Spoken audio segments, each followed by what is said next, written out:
Military government, American style, is not an organized system of loot. That distinguishes it from the efforts in military government of the Axis powers. What it is a sincere effort to preserve and restore order at a time when that job is most difficult to do. I think a reference to how that job is to be done by Americans when they are operating in military government can best be given by referring to an old military government order written nearly 100 years ago. When men take up arms against one another in public war, they do not cease on that account to be moral beings responsible to one another and to God.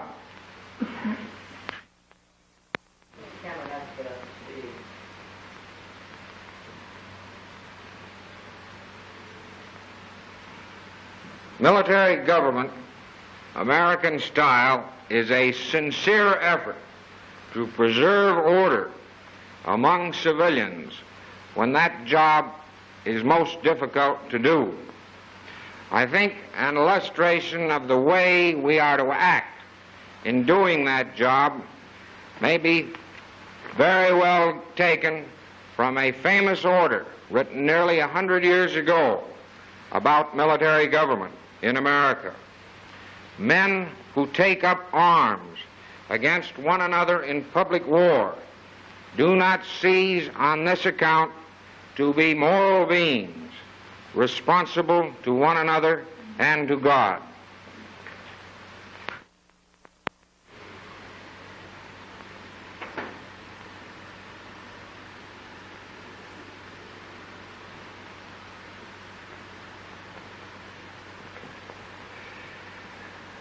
We carry over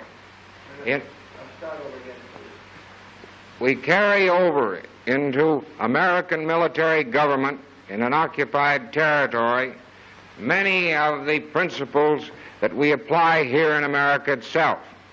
For example, when a man is charged with an offense as a war criminal or as some other offense, he is given every basic right that an American has when he is accused of something in the American courts.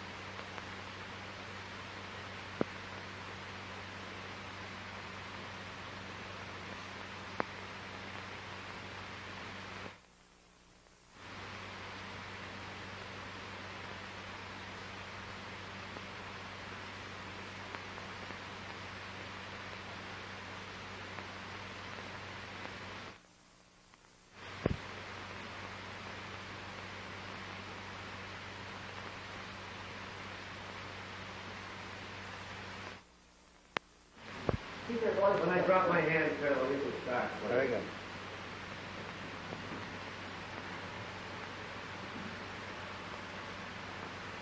good. Gentlemen, we've emphasized three fundamental principles of American government: the separation of the military and the civil, the separation of church and state, and the elevation of the judiciary above every other branch in the interpretation of our government.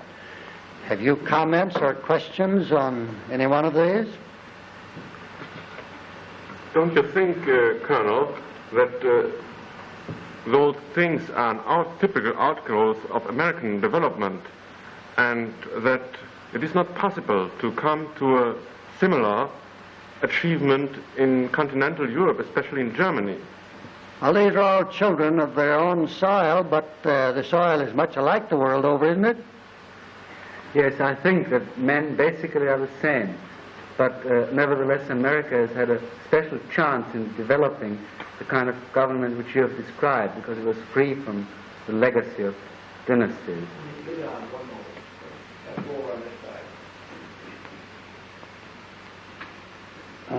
Zander, have you comments on this?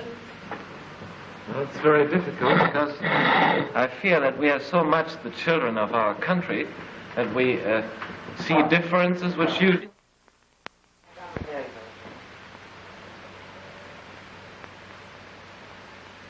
Gentlemen, your problems are our problems. As you know, we're not here to propagandize you, but to enlighten you if we can.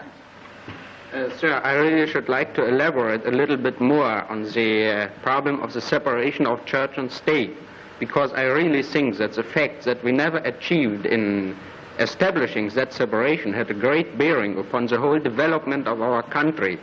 And I would be especially interested in analyzing whether it will be possible or not to achieve this separation this time. You'll have to first decide whether it's desirable, won't you? That's right, but I think it certainly is.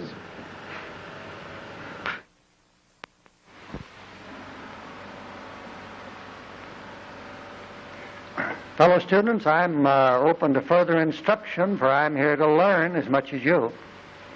Well, Colonel, sir, if I may say something to this subject of church and state, I think that the administration of the two should be separate, as my friend here has already said. But I think that modern state should act according to Christian principles, and it should at the same time not be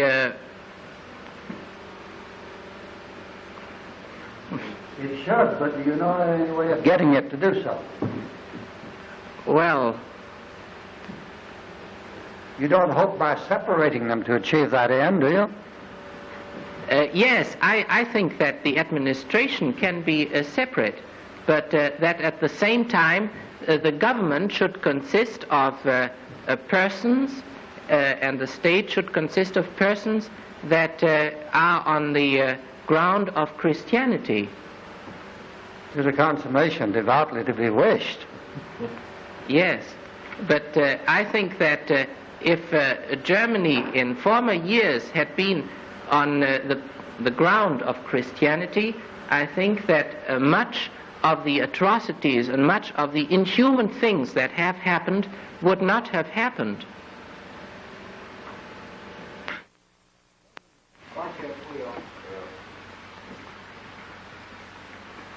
Gentlemen, the same motif that has led us to separate church and state, that is, to keep power and perfection in independent categories, has led us also to give the most influence in the world to that department of our government which has the least possible power, namely to the courts.